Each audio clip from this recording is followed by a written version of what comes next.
Muy buenas tardes. Estamos aquí para hoy hacer un estudio morfopsicológico de un tal Antoni Gaudí, un arquitecto muy famoso, que consideramos como el máximo representante del modernismo catalán. Quien ha estado en Barcelona o vive en Barcelona, pues ha podido, diríamos, admirar sus obras. Ante todo, pues yo me quiero presentar. También soy Benoît Corman, soy director del Instituto Corman y nos dedicamos a divulgar la psicología facial basado en las enseñanzas de Luis Corman, el creador de la morfopsicología.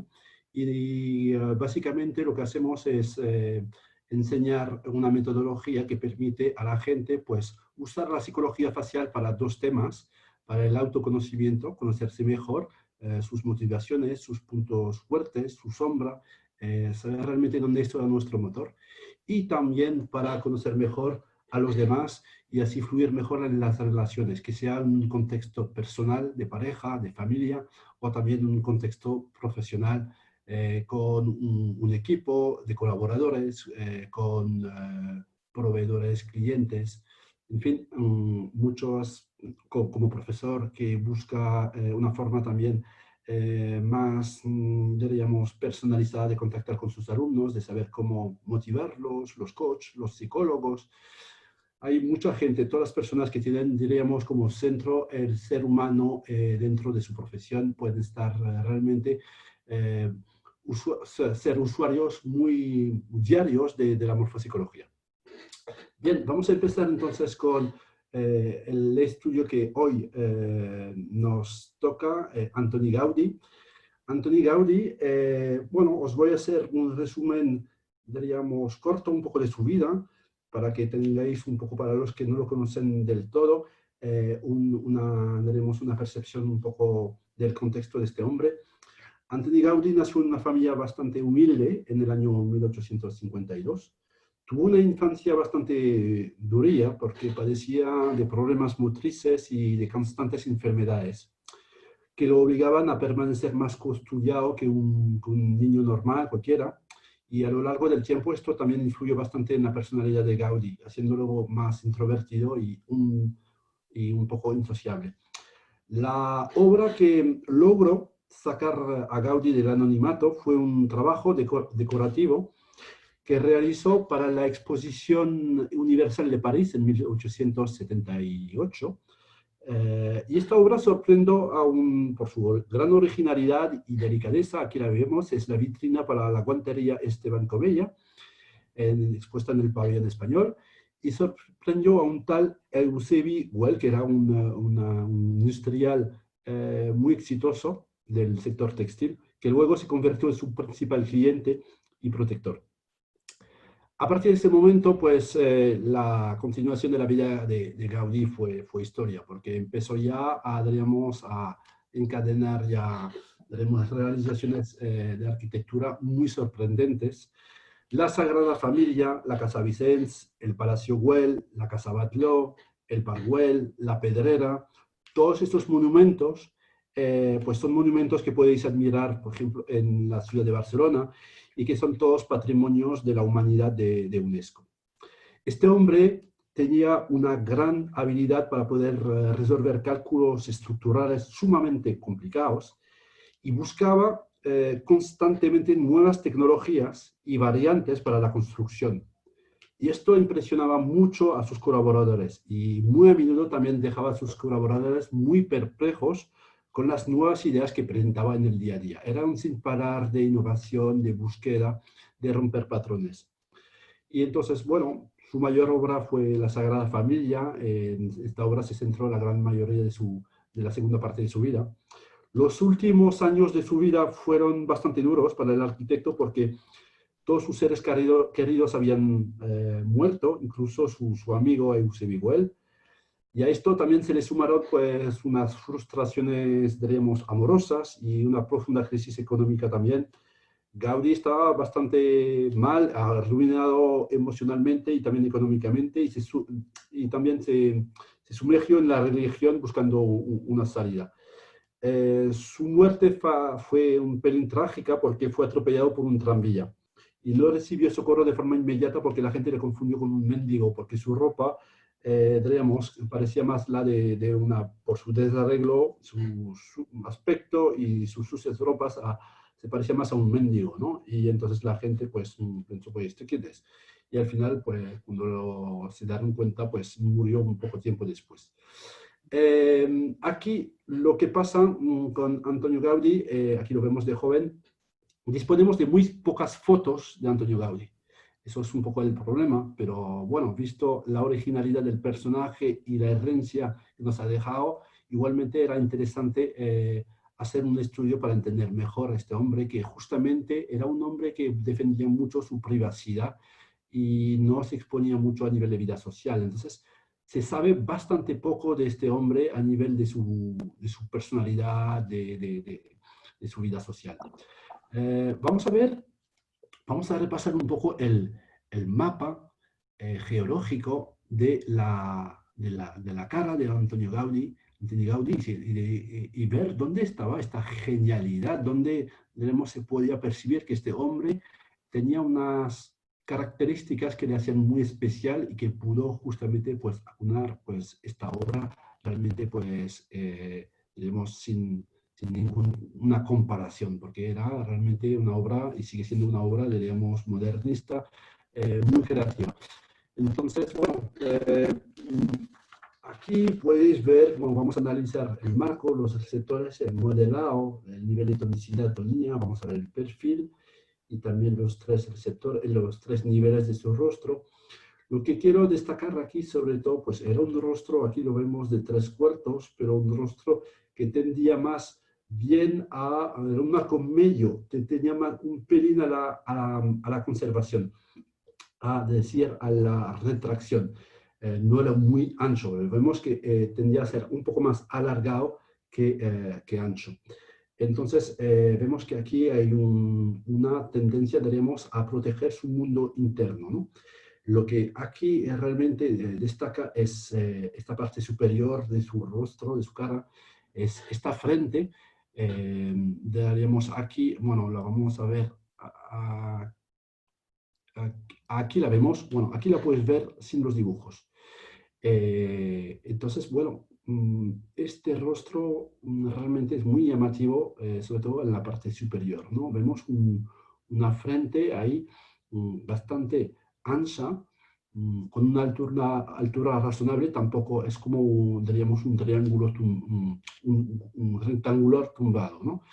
Unos ojos, una mirada bastante potente, diríamos, muy enfocada, muy tónica, y muy protegida, eh, también por unas cejas bastante pobladas y con, digamos, un arco superciliar también en dilatación.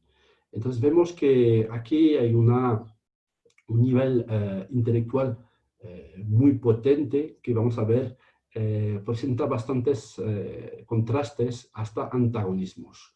Vemos, vamos a repasar aquí, vemos que el nivel intermedio, el nivel afectivo, el nivel emocional, hay también un contraste interesante porque vemos una nariz bastante, digamos, proyectada en avance, con un buen toque de carnosidad, unas aletas bastante abiertas, pero vemos que las mejillas están más bien en contención, están como aplastadas, y es como un movimiento contrario, este aplastamiento de las mejillas con este movimiento de proyección de la nariz, que crea como, digamos, vamos a ver, una necesidad de comunicar, pero a la vez de conservar la privacidad y el mundo emocional interno. La parte, la vamos, es más complicada de ver, la parte instintiva, aparte de que, a pesar de que Gaudí fue un gran realizador, constructor, porque está tapada por la barba, pero pues podemos adivinar que es una parte, diríamos, bastante equilibrada, ancha, que tiende también a un poco a la proyección, a ir un poco en avance, porque vemos que la punta de la barba ahí se proyecta. y que tiene un sostén, diríamos, una base más o menos alineado con los dos a nivel de anchura, con los dos otros niveles. Entonces, y que tiene un cuello bastante potente, que le da también una buena solidez instintiva.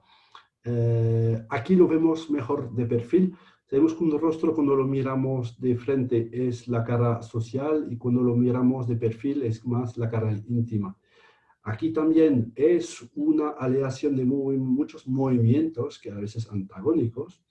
Entonces, bueno, como Gaudí era un pensador, un arquitecto, ¿no? El que pensaba todas estas construcciones tan originales, lo primero que vamos a ver es la parte intelectual, a ver cómo estaba estructurado esto de perfil, ¿no? Este mundo intelectual. Y vemos que aquí hay varios movimientos. Todo se inscribe, vemos el perfil primero en una cierta proyección, avance, inclinación, diríamos, aquí lo que vemos es que hay un dinamismo de fondo, pero después hay movimientos bastante, diríamos, antagónicos en esta proyección de perfil, porque los tres receptores, bueno, la boca se puede apreciar poco por el bigote tan poblado, que lo tapa bien, porque había unos labios ligeramente carnosos, pero vemos sobre todo que la nariz y sobre todo los ojos están muy bien protegidos como en retroceso, y esto como un movimiento contrario a la proyección.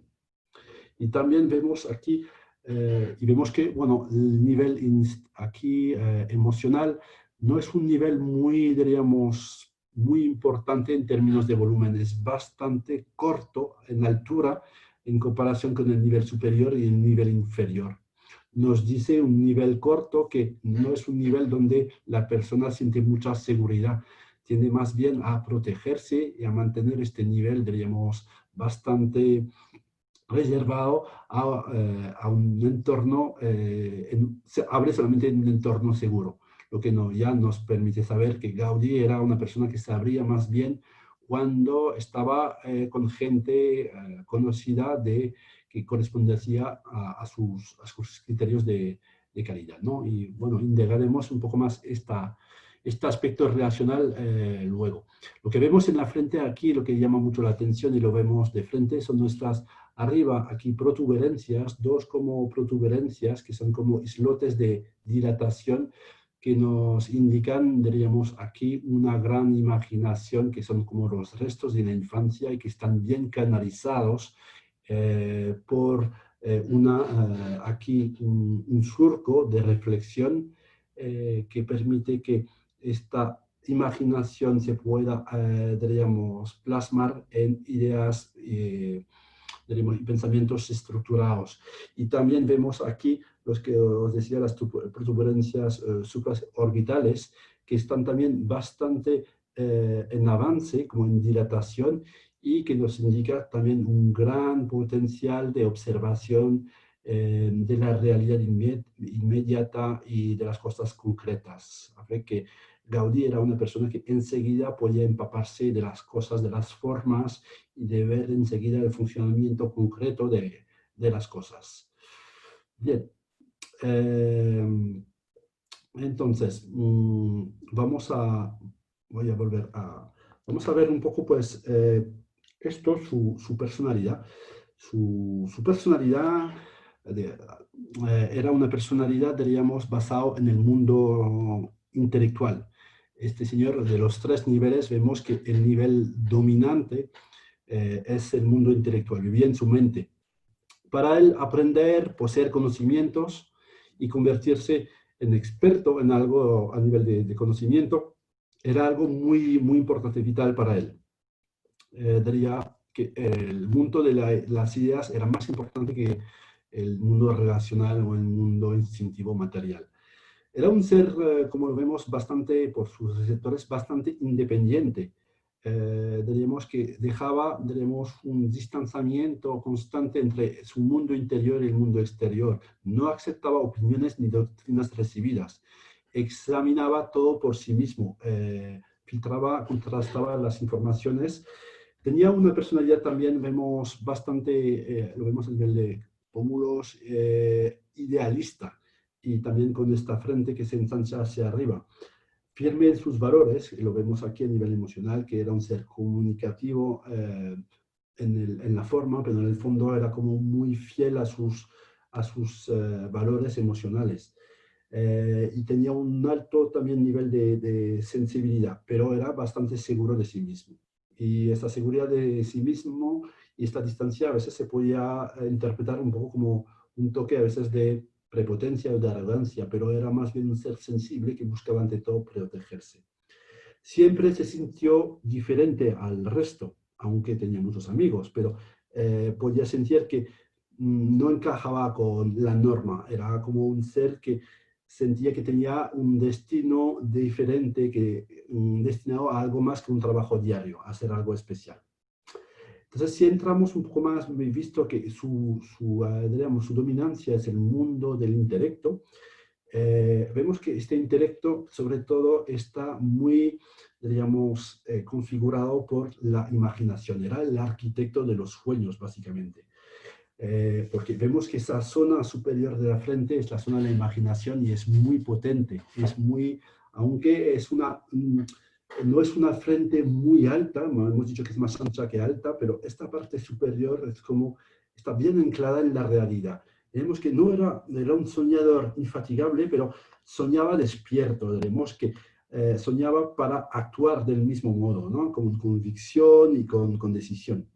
Era tenemos un ser que se mantenía fiel a su propia genialidad. Entonces, como hemos dicho, que era un hombre de criterios propios y su genio no siempre lo seguía, ¿no? Creando atmósferas únicas, llenas de imaginación. La obra de Gaudí es, entre todo, pues, una imaginación como muy, muy fecunda, ¿no? Que le permitió también en aleación con esta proyección que siempre es de retar, de ir adelante de las cosas, de ser pionero, de plasmar a través de esta imaginación pues formas pioneras, crear nuevas formas de hacer y de percibir las cosas. Entonces, esto es la aleación de la dilatación de la parte de la imaginación con la proyección del marco. Era entonces estos dos movimientos hacía de él un ser muy intuitivo, pero al mismo tiempo esto era un ser también que tenía un toque racional, era un ser que también juzgaba mucho, aunque seguía su intuición y era así de espontáneo, también le gustaba ver el orden de las cosas y crear el orden donde no lo había. Y aquí vemos que esto lo vemos por primero, estos ojos que están buscando la comprensión desde la distancia para, diríamos, ver el orden subyacente y después este surco de reflexión muy bien marcado. Tampoco no hay muchos, pero está realmente limpiamente limpiado, es decir, que es un análisis realmente sin ser excesivo, pero que realmente que filtra y no hay como parálisis por análisis. Es un análisis justo, bien hecho, pero que tampoco no permite que el ser ahí vaya pensando en bucle. Y por eso vemos que es una... Porque muchos seres que tienen una misma configuración a veces, bueno, entran en este conflicto, porque en el caso de Gaudí estamos hablando de un artista racional. A la vez le gustaba tanto la ciencia como casi como el arte, ¿no? O sea, es un ser a la vez creativo y a la vez racional porque podía esto plantearle a veces una situación un poco conflictiva, porque a veces sus ideas artísticas podían chocar con sus pautas racionales. Entonces, tenía también un lado, y lo vemos por también esta contención general, un lado perfeccionista. Y entonces tenía también un sistema de valores que hemos dicho que le obligaba a actuar en situaciones con cierta espontaneidad, pero al final esto chocaba con el razonamiento, pero al final era una mezcla de las dos cosas, ¿no? Esto significa que independientemente de lo organizado que quería estar, su espontaneidad y su intuición se debería pues, en rebelión contra la lista y órdenes que se había fijado. venía con una idea, pero la intuición y la imaginación aquí venía y lo ponía todo patas arriba, ¿no? Entonces, al final se comprometía con cambiando las reglas con cada nuevo descubrimiento espontáneo.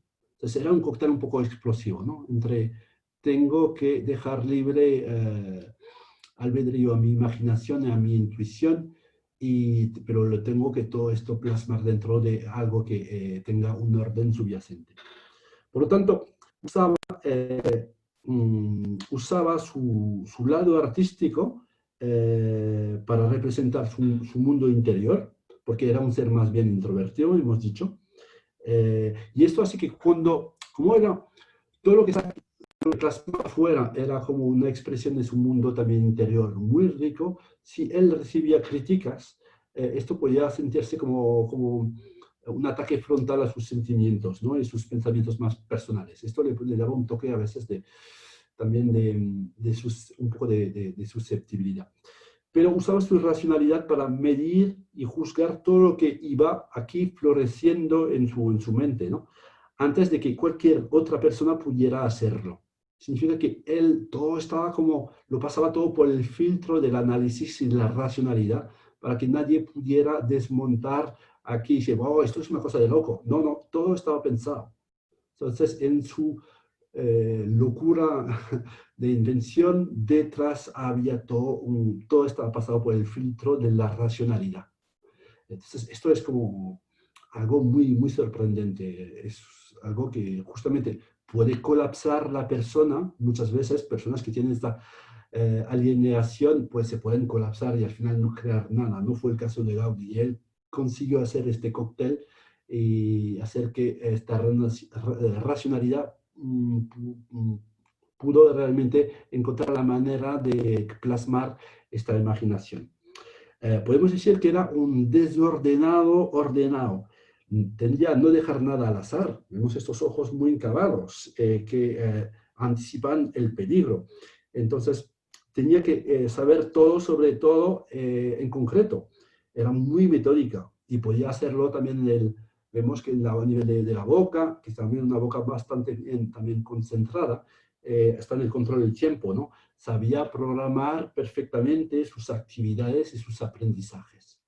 Entonces, no había como una gula descontrolada ahí de cosas de parte de conocimientos. Todo iba bastante, digamos, medido. Entonces, su carácter juzgador, también por este surco y por esta contención a nivel también del nivel emocional, le obligaba a poner las cosas en orden y crear un espacio ordenado para vivir.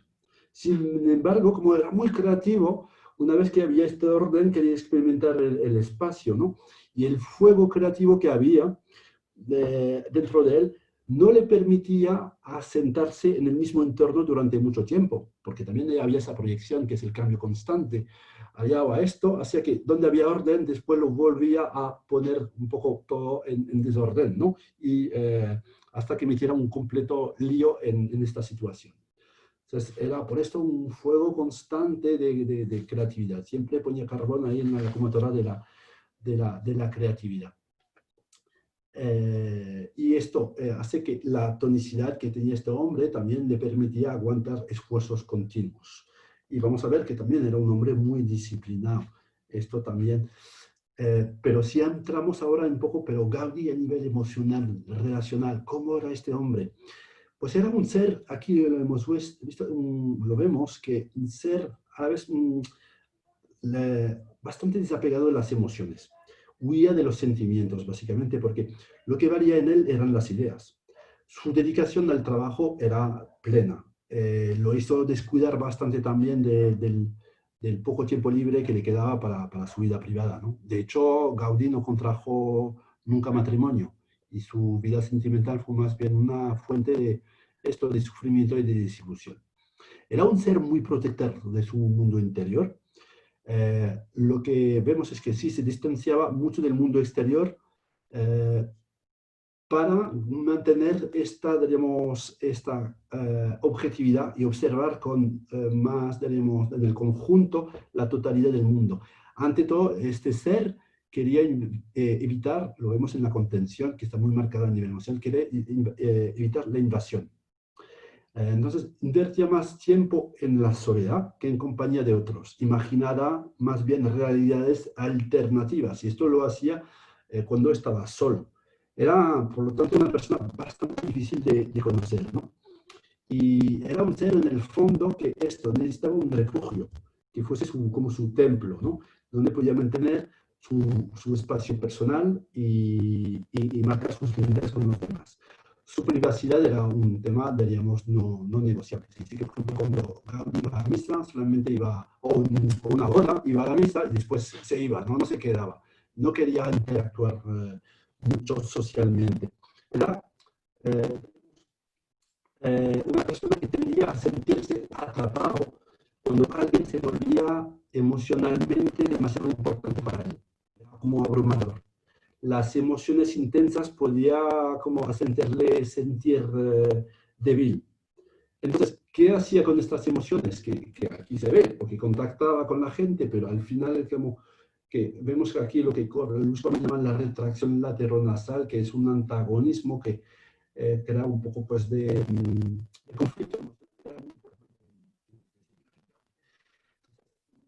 Esta emoción iba a, diremos, aquí, alimentar y fecundar aún más el pensamiento, porque era el nivel como más tónico. Entonces, todo, diríamos, la energía que no podía, diríamos, dedicar a la vida relacional, sentimental con una pareja, la volcaba en la creatividad de sus obras.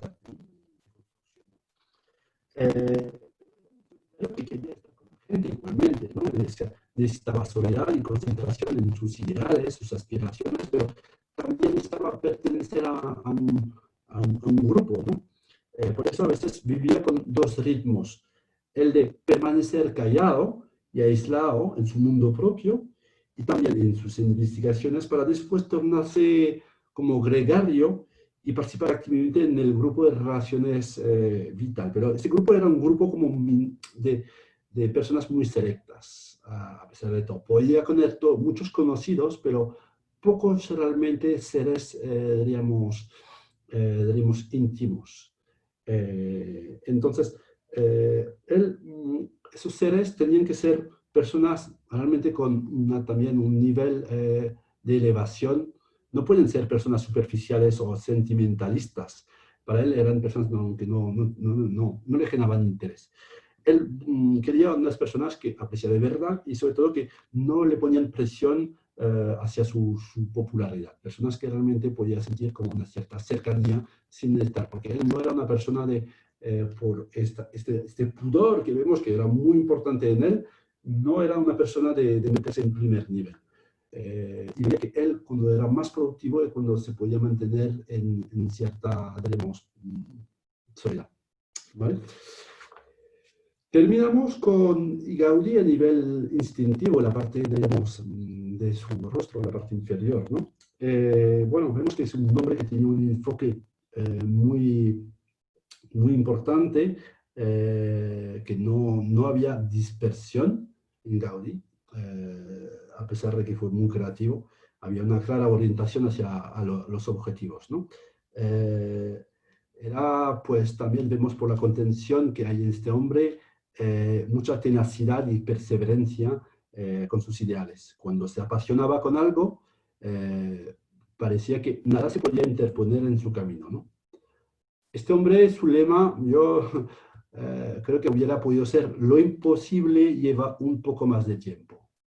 Era como que imaginaba lo imposible llevaba un poco más de tiempo, porque al final para él nada realmente era imposible, porque en el mundo de los sueños todo estaba permitido.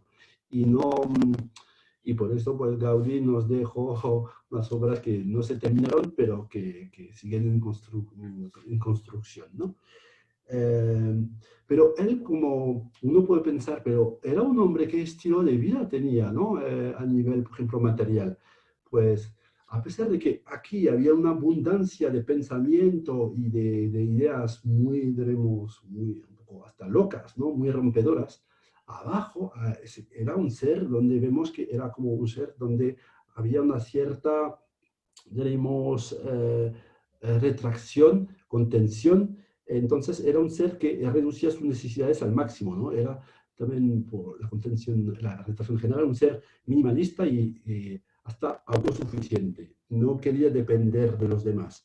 Hasta sentía placer en la abstinencia y en el estoicismo, ¿no? Te dice que en la adaptación del proyecto de la Sagrada Familia, en la Cuaresma posterior, Gaudí quiso prepararse de tal forma que realizó un ayuno muy estricto y llegó a ser tan agotado que flaqueaba en sus fuerzas, ¿no? Era un hombre que sublimaba los instintos para elevar, sobre todo en la parte final de su vida, ¿no? Que esos instintos estaban al servicio de una causa mayor.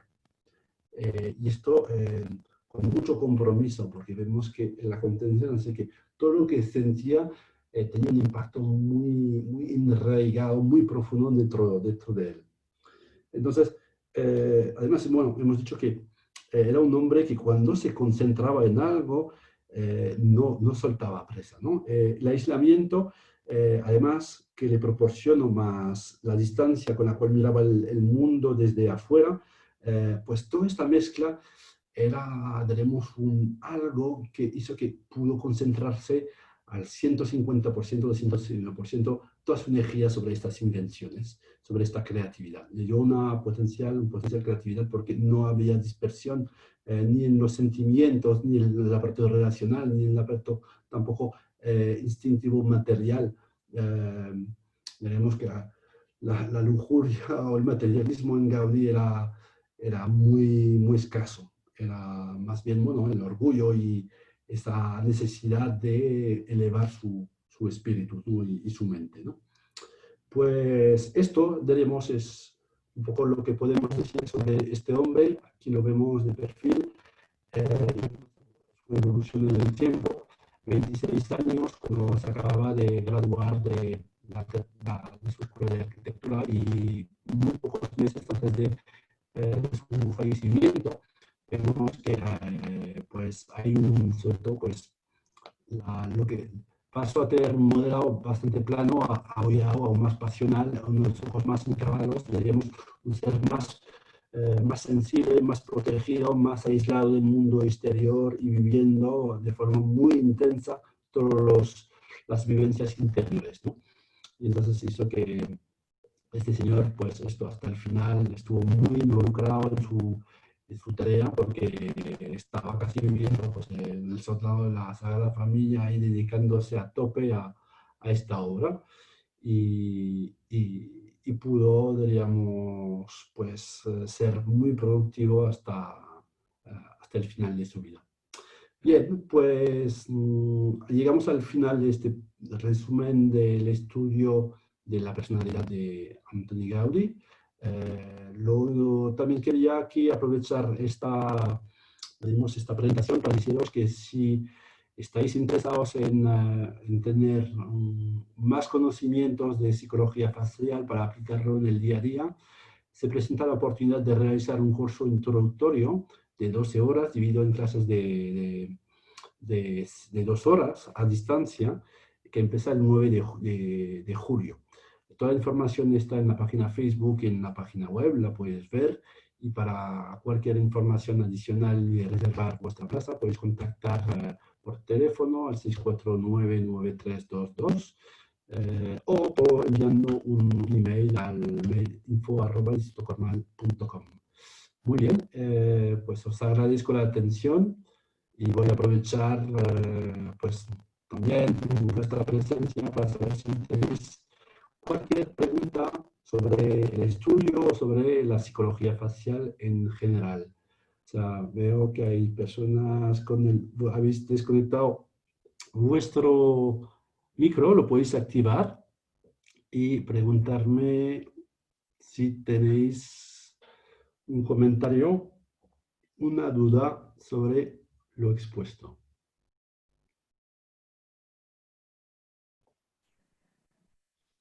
Bien, bueno, pues muchas gracias por vuestra atención. Voy a terminar aquí la grabación.